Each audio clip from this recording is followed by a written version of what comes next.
In the middle of the sky, an unconscious man is falling at a very fast speed. His name is Royce and he wakes up just in time to open his parachute right before he falls through the trees of a thick jungle and hits the ground, which knocks him out. Seconds later, he wakes up again to discover he doesn't know where he is or how he got there, but at least he still has his mercenary weapons and clothes. At that moment another man falls next to him. Cuchillo, who is part of a Mexican cartel, aims his weapons at Royce, but before they can react a third man falls between them. His parachute didn't open, so he died on impact. Suddenly someone opens fire on them, and Royce moves quickly to dodge the bullets and appear behind the shooter. Nikolai is a Russian commando, and the last thing he remembers is being at war. Royce and Cuchillo had the same experience. They were going through their days when a light shined and knocked them out, then they appeared in the sky. When they turn around, they find Isabel, a sniper from the Israel Defense Forces, aiming her weapon at them. She explains she's been to many jungles but she can't recognize this one, and that she saw more people falling. They agree to leave together to look for the others, unaware that nearby, Yakuza member Hanzo is watching them. He tries to follow them, but when his shoes touch the mud, Hanzo decides to take them off. The group goes deeper into the jungle and finds two men in the middle of a fight, death row inmate Stans and Mombasa, a rebel from a South African organization. The men end their fight when they see the others and agree to stick together because there's strength in numbers. Then Stans mentions some guy on a tree. This is Dr. Edwin, whose parachute got stuck in a branch.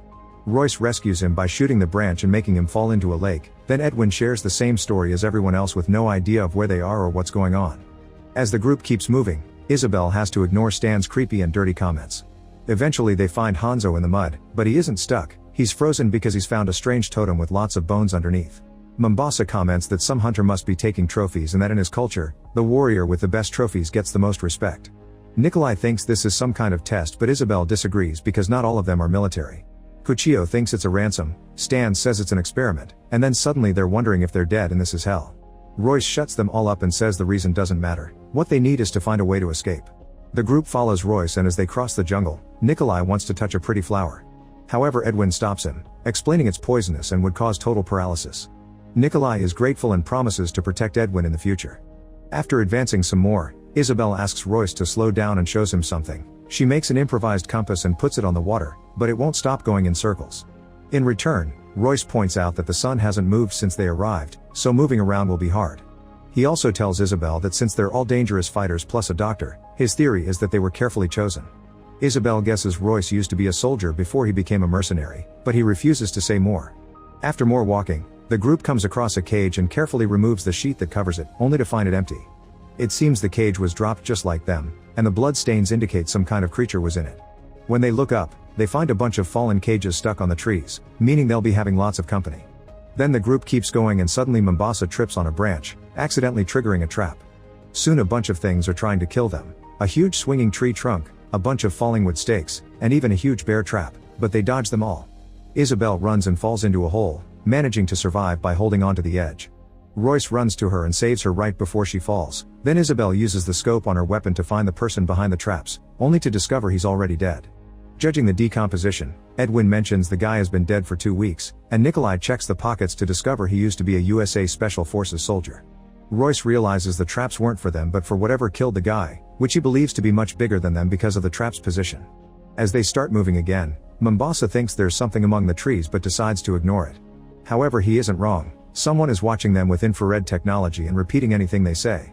Moments later, they manage to reach the edge of the jungle and look up at the sky, only to receive a huge shock. A bunch of weird planets and stars indicate that they're not on Earth. Royce decides they must find who put them here to ask them to send them back. The group re-enters the jungle and suddenly, a drone quickly flies near the heads, freaking Stans out. He complains about his lack of guns and threatens Mombasa for one, but before they can start another fight, they hear growling coming from the jungle. At that moment, a horrible beast appears running toward them, and the group immediately opens fire. The beast is quickly killed, but there's a bunch more of its kind coming. Since they have no guns, Edwin and Stans begin running away. A monster comes after Edwin as he trips, but Isabel kills it with a perfect shot. While Nikolai and Hanzo shoot down another beast, Royce kills one by using just his knife. Stans is jumped on by a monster too and tries his best to defend himself with a knife. Luckily Mombasa arrives and kills the creature with a few shots. Edwin climbs a tree while Isabel is cornered by a beast and she considers self-deleting, but at that moment, a whistle can be heard deep in the jungle and all the beasts suddenly run away. Afterward, the group reunites and reaches a simple conclusion: they're being hunted. Those creatures were hunting dogs testing the enemy, and the whistle called them back. The planet is a huge hunting ground and all the beings that are brought in the cages serve as the prey. Suddenly Mombasa notices someone is missing and they hear Kuchio's voice calling for help among the trees. The group follows the noise and finds Kuchio on his knees because of severe injuries, so Isabel tries to come closer to help him. However, Royce stops her and says it's a trap, proving it by throwing a stone. Stans points out there's nothing they can do for him and the other guys agree, ignoring Isabel's protests. As the men leave, Isabel decides to end Kuchio's suffering and shoots him, however she can hear him asking for help again. Isabel runs away as it's revealed that Kuchio had been dead all along and the voice had been a recording used by the hunter in the shadows, who is watching now too. The group keeps walking for a while and Royce analyzes the few clues he has to guess how the enemy behaves. This hunter wants them to run, so Royce thinks they should follow the dog tracks and get to the hunter first. Moments later, the group finds a camp and is disgusted by the creepy sight. The bodies of various different races are hanging on stakes and the ground is covered with the remains of various creatures, confirming that not only humans are brought to this planet as prey. At the back of the camp, they're shocked to find a huge ugly creature tied to a stake known as a predator. While Royce notices that Isabel is having a weird reaction to it, Nikolai comes closer and pokes the alien with his weapon, only for the creature to roar at them because it's actually alive. Isabel says they should leave immediately, but Edwin notices Royce is gone. Suddenly a bunch of spears pop out and kill Mombasa, causing Royce to rush out from the shadows and start firing wildly. The other guys help him and such a huge wave of bullets reveals that the hunter is also a predator using a cloaking device. The group begins running away as the predator shoots at them with lasers, causing explosions and flames all over the place. As they escape, the group ends up rolling down a hill and falling off a cliff into a river. They start swimming to safety, unaware that a drone detects their location and takes it back to the camp, where it's revealed that there are a total of 3 hunting predators. Once the group is safe in a cave, Isabel hits Royce for using them as bait. However, Royce doesn't regret it because now they finally know who is after them and some details about their strength and hunting methods. Then Royce confronts Isabel about her reaction to the predator, saying she must have seen one before. Isabel admits she's heard a story saying that aliens that look like these ones were seen in 1987 in Guatemala, which is a reference to the first movie. Royce wants to set up a defensive perimeter and force the predators into a choke point, and the others accept to help. They take their positions in the jungle and Isabel notices movement among the trees with her scope, but the enemy isn't attacking them, so Royce thinks they may know about the traps. They change the plan and use Edwin as bait, so he runs through the jungle until the enemy begins chasing them. Isabel uses her sniper skills to shoot the hunter down, then the group approaches the body to discover it isn't a predator but actually another victim from the cages. However, this isn't the creature she killed because she missed and her shot is on a tree.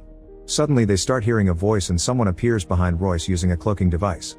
The hunter takes off his mask and reveals he isn't a predator, he's actually another human called Noland, who tells them to be less loud to avoid being heard by the hunters.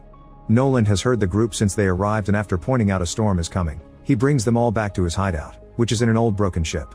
Noland also used to be in the military and was dropped here in a box 10 seasons ago, becoming the only survivor from that batch. Since then he stayed hidden and survived by scavenging from the predators and their victims. Being here has obviously taken a toll on him because sometimes he talks to an imaginary friend. Noland also knows a few things about the predators since he's killed 2 or 3. It's important to hide humans' heat signature not to be detected. It also seems that big predators and small predators don't get along, which explains the one they saw tied up. Every season new victims are brought over and 3 predators would come with new technology and tactics to hunt because they're constantly evolving. Royce realizes that if predators keep coming back each season, then they must have a ship around, but Noland points out they wouldn't be able to pilot it. Afterward, Noland goes to bed, and the group chats for a while. Nikolai shows Edwin a picture of his kids and Stan shows them a creepy tattoo he has of his sister. Hanzo finds a samurai sword and compliments it, making Edwin realize he does speak English. He wonders why Hanzo hadn't said a word until now, and Hanzo reveals he's missing fingers because he was punished for saying too much. Isabel shares with Royce her theory that they were chosen because on Earth they were the predators and therefore monsters too, but Royce is obsessed with finding the ship, and he thinks he could convince the captured predator in the camp to fly it because the enemy of the enemy is a friend. Suddenly smoke begins filling the room and they discover Noland is gone. The door is also blocked, so Edwin thinks Noland must be trying to kill them to steal all their things. While Noland is shown outside fanning the fire, Royce blasts a bomb against the wall that sends Noland running but doesn't even crack the wall. However, Royce wasn't trying to break it, he made noise on purpose to get the attention of a nearby predator. The plan works and soon Noland finds the hallway blocked by a predator, who immediately blows up Noland using lasers. Then the alien hits a panel on the wall to create a small access into the group's room, but it doesn't do anything else, just to toy with them. Royce carefully comes closer and puts his gun into the hole to shoot a flare, confirming the predator is nowhere to be seen. The group finishes pushing the panel off and finally escapes. Now they must find their way out through some very dark corridors. On their way out, Edwin accidentally ends up separated from the group and begins yelling for help as he lights up another flare, which gets the attention of the predator. Edwin hears a growl in the darkness and runs away until he finally finds the group again. He begs for help, But the group chooses to leave without him. At that moment, the Predator appears in front of Edwin, but before it can attack, Nikolai shows up to help. Edwin runs while Nikolai fights the alien, but he doesn't last long. The Predator stabs Nikolai and picks him up with its blade, so Nikolai takes the chance to spit on the alien's face before activating a detonator. The resulting explosion kills them both and a shockwave sweeps through the ship, but the group manages to get out just in time. Outside the ship, Stans begins celebrating the fact they killed an alien, only to be suddenly knocked down by a Predator that is now turning off its invisibility. The beast is about to kill Royce, but Stans jumps on it and starts stabbing the Predator while telling the others to run. Furious over losing its prey, the Predator throws Stans on the ground and rips out his spine. Then it roars and gets the attention of the third Predator, who starts following the tracks left by the running group. At that moment, Hanzo hears they're being followed and tells the others to leave while he stays behind to buy them time. After the remaining trio leaves, Hanzo takes off his jacket and unsheathes his katana just in time to be found by the Predator, who takes out its blade as well. A fierce sword fight begins, and although Hanzo is pushed away by the alien's strength a few times, he still manages to cut its stomach. After they exchange a few more blows, they attack each other at the same time and both fall to the ground, dying at the same time as well. Meanwhile, Edwin accidentally steps on a trap and can't walk. Royce points out the trap wasn't meant to kill but to hold the enemy, and Edwin is now dead weight. As Royce says they should either leave Edwin behind or booby-trap him, Edwin shows them Nikolai's family picture, pretending it's his own kids. Isabel refuses to abandon or hurt Edwin, so Royce leaves alone. Moments later, Royce makes it to the camp and talks to the captured Predator, offering freedom in exchange for leaving this planet. When the alien confirms it can understand him, Royce cuts the chains to release him, and the Predator responds by grabbing him by the neck. After a close look, the beast lets go of Royce and picks up its mask to put it back on, activating its equipment. On its arm brace, the Predator pulls up a star map of the universe and stops on planet Earth, sealing the deal before calling it spaceship. In the meantime, Isabel is helping Edwin walk, but they end up stepping on a trap and getting caught in a net. The third Predator is waiting for them and immediately begins dragging them back to camp, where it throws the humans in a pit before noticing that its alien prey is now free. Both Predators immediately start fighting and Royce uses the chance to run toward the ship. As the spacecraft takes off, the Predators keep on fighting, and after exchanging a few hits and shots, the alien that has been chasing them overpowers the owner of the ship and cuts off its head. After celebrating its victory, the Predator blows up the ship before it can go far. In the pit, Isabel says she doesn't regret staying to help Edwin, who surprises her from behind and attacks her with his poison-covered scalpel. It turns out Edwin is a psychopathic murderer and he feels at home with other monsters, so he wants to stay on this planet. He's about to kill Isabel when suddenly Royce shows up because he never got to the ship in the end. Royce helps the duo get out of the pit and Isabel wants to tell him about Edwin, but the paralysis caused by the poison doesn't let her speak. After moving away from the pit, Royce checks on Isabel and Edwin tries to surprise him from behind, but Royce reacts fast and grabs him by the neck to hurt him with his own poison. Next, Royce booby-traps Edwin and leaves him for the Predator to find. When the alien comes closer and touches Edwin, it activates a bunch of grenades that kill the doctor, start a fire, and send the Predator flying.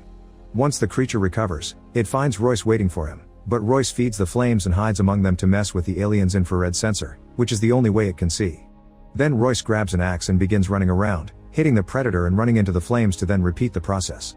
After getting hit a bunch of times, the Predator concentrates on finding Royce's heartbeat and shoots the tree Royce is hiding behind, hurting him. Then the alien begins throwing Royce around, but before it can kill him, Isabel drags her body to reach her weapon and shoots. The alien is hurt but still alive and shoots back a dagger at Isabel's shoulder, so Royce uses the distraction to retrieve his axe and repeatedly hit the Predator. Then he finally finishes the fight by cutting the alien's head off. Afterward, Royce reunites with Isabel, and together they watch how more cages start falling from the sky. Royce announces they must find a way to leave soon.